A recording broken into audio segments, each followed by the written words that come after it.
तेरी बेवफाई का शिकवा करूं तो ये मेरी मोहब्बत की तौहीन होगी। पिछले 18 साल में जदयू के सामने भारतीय जनता पार्टी मुख्यमंत्री का उम्मीदवार क्यों नहीं खड़ा कर पाई या क्यों नहीं बना पाई? हम अपनी हार को हथियार बना सकते हैं, हर एक सांस को बयार बना सकते हैं, बस खुद पे यकीन आ जाए अपने दम पे बिहार में सरकार बना सकते हैं। जैसे दल बदल का कानून बना, वैसे एक कानून और बनना चाहिए कि कोई किसी से भी किसी तरह का गठबंधन करे तो उस गठबंधन की उम्र 5 साल फिक्स की। तो ऐसा बियाह आप लोग काहे करते हैं जो बार बार टूट जाता है? ये प्यार काल परसों के कोइल न रहे, तू भुला गइलू ऐसे जैसे भइल न रहे। जब आंधियाँ बहती हैं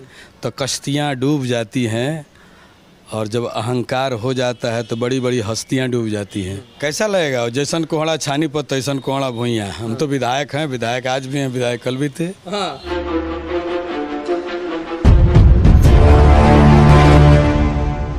तमाम तरह के आरोप प्रत्यारोप के बाद Nitish Kumar ji Guinness book of world record बनाते हुए 8वीं बार बिहार के मुख्यमंत्री बन गए।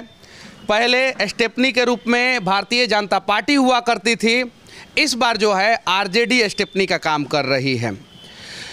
आप लोग कुछ दिन पहले तक सत्ता में थे, आज सत्ता आप लोगों के हाथों से चला गया है, अभी विपक्ष की कुर्सी पे बैठे हैं। कैसा महसूस कर रहे हैं? कैसा लगेगा? जैसन कोहड़ा छानी पर तैसन कोहड़ा भुइयाँ। हम तो विधायक हैं, विधायक आज भी हैं, विधायक कल भी थे। हाँ, मतलब कहने का मतलब है कि हमको कुछ फर्क नहीं पड़ता है, जो लोग मंत्री थे उनको फर्क पड़ता है। कहने का मतलब यही है ना? नहीं, मैं अपने बारे में बोल रहा हूँ कि हम जैसे थे वैसे हैं, और जब तक चुनाव नहीं होती है तब तक है। अच्छा, 8 बार रिकॉर्ड बनाया है मुख्यमंत्री नीतीश कुमार ने। भारत में कोई भी नेता जो है 8 बार मुख्यमंत्री का शपथ ग्रहण नहीं किया है, इस पे क्या कहना चाहते हैं? हाँ, मुझे आपसे जानकारी मिली और एक और व्यक्ति बता रहे थे कि 8 बार का शपथ ग्रहण किसी और के साथ नहीं हुआ है। मैं बता देना चाहता हूँ, 2000 में, 2005 में, 2010 में, 2013 में, 2015 में, 2017 में, 2020 में, 2022 में। ये भी देखिए कि उसमें पिछले 10 साल में 6 बार हुआ है। पिछले 10 साल में 6 बार हुआ है, और 6 बार 3 बार आप लोगों के साथ हुआ है या 4 बार आप लोगों के साथ हुआ है? हाँ, हुआ है। हाँ। हुआ है। तो ऐसा बियाह आप लोग काहे करते हैं जो बार बार टूट जाता है? अब देखिए, जब आदमी की महत्वाकांक्षा बढ़ जाती है तो संबंध विच्छेद होता है। तो महत्वाकांक्षी लोगों के साथ क्यों आप लोग जो है संबंध बनाते हैं? पता नहीं चलता है। देखिए, जब आंधियाँ बहती हैं तो कश्तियाँ डूब जाती हैं, जब आंधियाँ बहती हैं तो कश्तियाँ डूब जाती हैं, और जब अहंकार हो जाता है तो बड़ी बड़ी हस्तियाँ डूब जाती हैं। तो इस बार अहंकार किसको हुआ था? बीजेपी के बड़े नेताओं को, या जदयू के बड़े नेताओं को, मोदी अमित शाह को, या नीतीश कुमार को? देखिए, एक चीज़ बता रहे हैं, जब साथ साथ नहीं चलना होता है तो हर आदमी एक दूसरे पे आरोप लगाता है, लेकिन हम तो खेसारी जी के गाना की तरह कहेंगे, ये प्यार काल परसों के कोइल न रहे, तू भुला गइलू ऐसे जैसे भइल न रहे। मतलब चेहरे पे मुस्कुराहट है और दिल में बहुत सारा गम है, जिसको दबाने का प्रयास कर रहे हैं, लेकिन वो गाने के माध्यम से दिख जा रहा है। देखिए, मैं उसके पक्ष की बात नहीं कर रहा हूँ। मेरा बस चले, या मैं देश की जनता को या देश के शीर्ष नेतृत्व को, जिस भी पार्टी से हों, मैं ये ज़रूर चाहूँगा कि इस देश में जैसे दल बदल का कानून बना, वैसे एक कानून और बनना चाहिए कि कोई किसी से भी किसी तरह का गठबंधन करे तो उस गठबंधन की उम्र 5 साल फिक्स की जाए। बहुत बड़ी बात बोल रहे हैं आप। जनता क्यों सफ़र करेगी? हम कहते हैं कि आज जब चाहा इनके साथ बना लिया, जब चाहा उनके साथ बना लिया। सेम काम तो आप लोगों ने भी 2017 में किया था। मैं सबके लिए कह रहा हूँ, मैं सबके लिए कह रहा हूँ। मैं बोल रहा हूँ शीर्ष नेतृत्व किसी भी पार्टी का ये गठबंधन बचाया भी जा सकता है था। बहुत सारे लोग कह रहे हैं कि पटना में क्या चल रहा है उसकी घटना की जानकारी जो है शीर्ष नेतृत्व को, बिहार के शीर्ष नेता जो है वो नहीं दे पाए। अगर 10 दिन पहले जो है बिहार के नेता सही इन्फॉर्मेशन दिल्ली तक पहुंचा दिए होते, जो बड़े नेता हैं, तो शायद जो है ये गठबंधन नहीं टूटता और पिछले 8 साल में बीजेपी को सबसे बड़ा लॉस जो है वो नीतीश कुमार जी ने 2022 में पहुंचा दिया। जी देखिए, एक चीज़ बता रहे हैं, समय क्या करेगा इसका अंदाज़ा बस हम और आप लगा सकते हैं। अब रिजल्ट तो सुनाना मुश्किल है क्योंकि हम और आप इंसान हैं, भगवान हो नहीं सकते। और इतना ज़रूर है कि बीजेपी को नुकसान हुआ या जदयू को नुकसान हुआ, इससे पहले बिहार की जनता का नुकसान हुआ, इस बात को मानना पड़ेगा। क्योंकि मैं जो कह रहा था आपसे, वो मेरे कहने का उद्देश्य ये था कि जब दल बदल कानून बने, वो भी तो इधर ही नया कानून है कि अटल बिहारी वाजपेयी ने सन 2001 या 2 में बनाया था। वो नया ही कानून है। अटल बिहारी वाजपेयी साहब को गए हुए बहुत ज़माना नहीं हो गया। मेरा कहना है कि कोई व्यक्ति किसी के साथ किसी तरह का गठबंधन बने तो उसका भी जो एग्रीमेंट होता है वो 5 साल का हो, 5 साल तक आप साथ में रहें। ऐसा नहीं कि जनादेश आपका किसी और के लिया हो और जिस जनादेश को आप पाए हैं, जिसके विरुद्ध लड़ करके आप उससे हाथ मिला लें। एक नाम, नया नाम देना हो तो विनय बिहारी जी नीतीश कुमार जी का नया नाम क्या देंगे? नहीं, उनके बहुत सारे नाम हैं, है ना। और नीतियों का ईश्वर कहा जाता है नीतीश को। कृष्ण भगवान हैं, कहीं मुरली बजा सकते हैं, वो चाहे गोकुल हो चाहे वृंदावन हो, इसलिए उनका नामकरण मैं नहीं कर सकता। उतनी बड़ी हस्ती हमारी नहीं है। मैं इतना ज़रूर कहूँगा कि अपने झगड़े में जमाने की ज़रूरत क्या है, अपने झगड़े में जमाने की ज़रूरत क्या है, और दिल न मिल पाए तो हाथ मिलाने की ज़रूरत क्या है। मतलब थोड़ा सा कोई काम ऐसा होना चाहिए, क्या गारंटी है कि 24 के बाद ये रिश्ता चल पाएगा जो रिश्ता आज कायम हुआ है। ऐसा कहा जा रहा है कि नीतीश कुमार जी 2024 में प्रधानमंत्री पद के उम्मीदवार होंगे और आरजेडी के नेता जो है तेजस्वी यादव बिहार के मुख्यमंत्री होंगे और भारतीय जनता पार्टी को कम से कम 100 सीटों का नुकसान जो है वो होने वाला है। प्रधानमंत्री उम्मीदवार के नाम पे बिहार के लोग 30 सीट कम से कम महागठबंधन के झोली में डालने वाले हैं 2024 में। इसकी कितनी सच्चाई है? मुझे इसमें सच्चाई नहीं लगती, इसलिए नहीं लगती कि 115 सीट वाले नीतीश कुमार जी 72 पे आए, 72 से 43 पे आए। तो मुझे नहीं लगता है कि एक तो उनका जो एक और चीज़ मैं आपसे पूछना चाहता हूँ, 17-18 साल से 2005 से लेके 2022 तक भारतीय जनता पार्टी और जदयू की सरकार रही।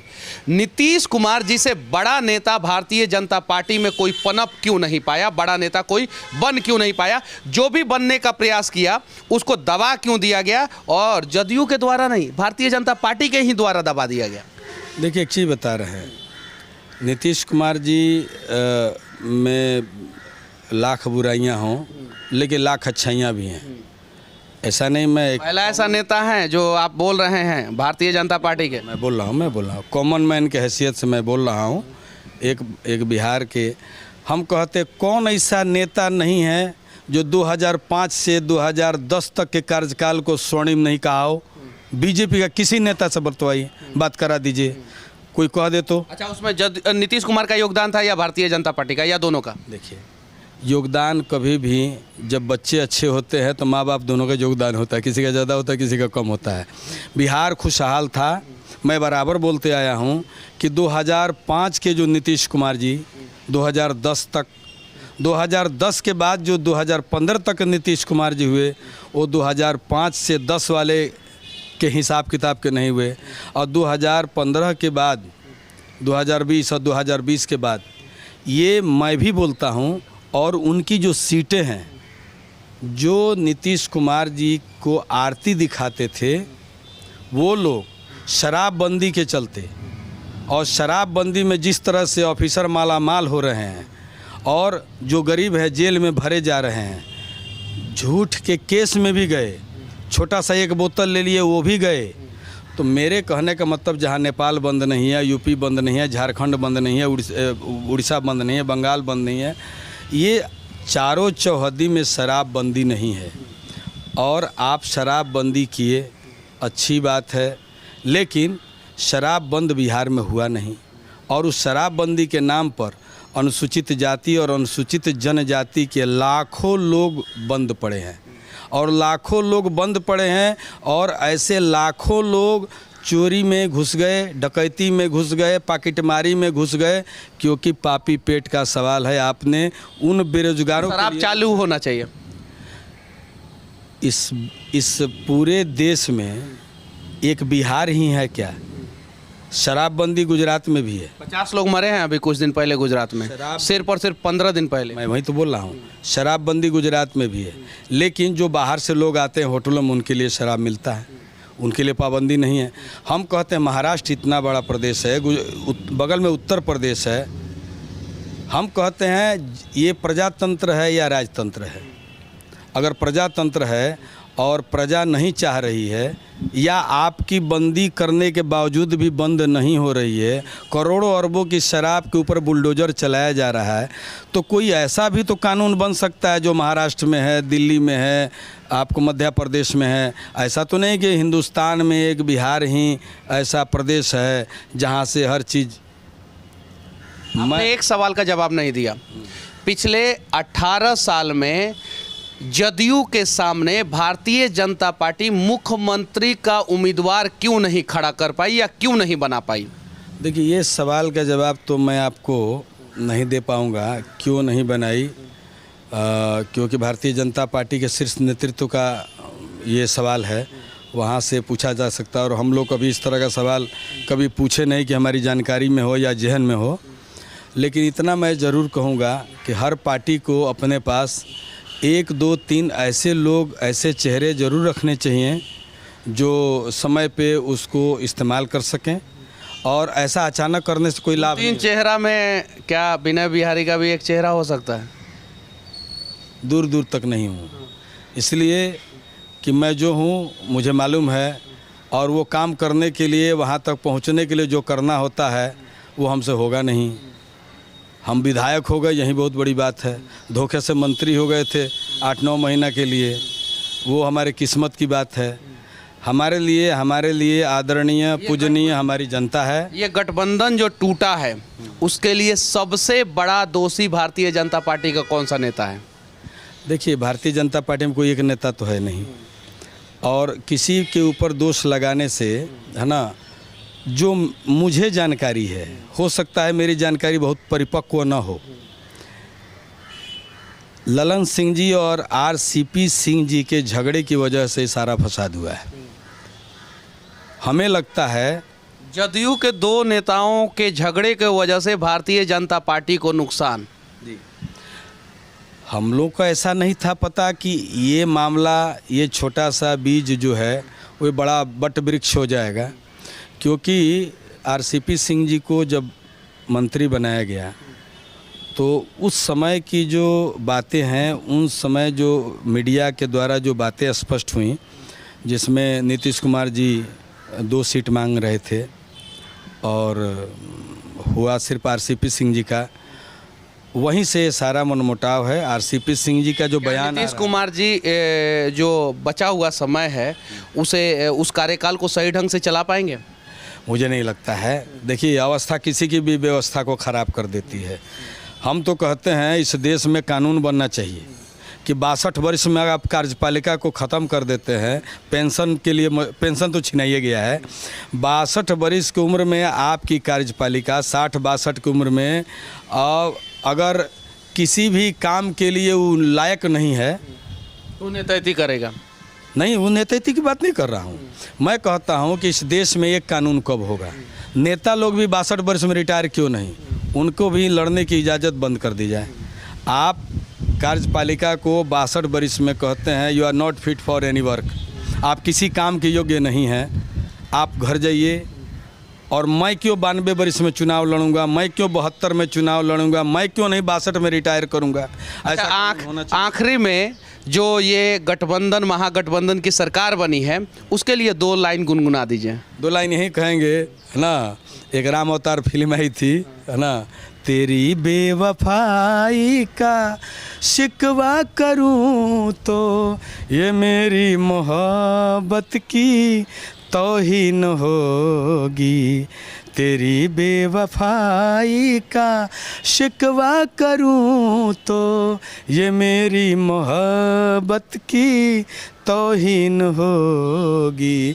भरे बज्म में तुमको रुस्वा करूं तो ये मेरी शराफत की तौहीन होगी। तेरी बेवफाई का शिकवा करूं तो ये मेरी मोहब्बत की तौहीन होगी। और अपनी पार्टी के लिए कहूँगा, हम अपनी हार को हथियार बना सकते हैं, हम अपनी हार को हथियार बना सकते हैं, हर एक सांस को बयार बना सकते हैं। बस खुद पे यकीन आ जाए, अपने दम पे बिहार में सरकार बना सकते हैं। जय हिंद, जय भारत, जय भाजपा। जय हिंद।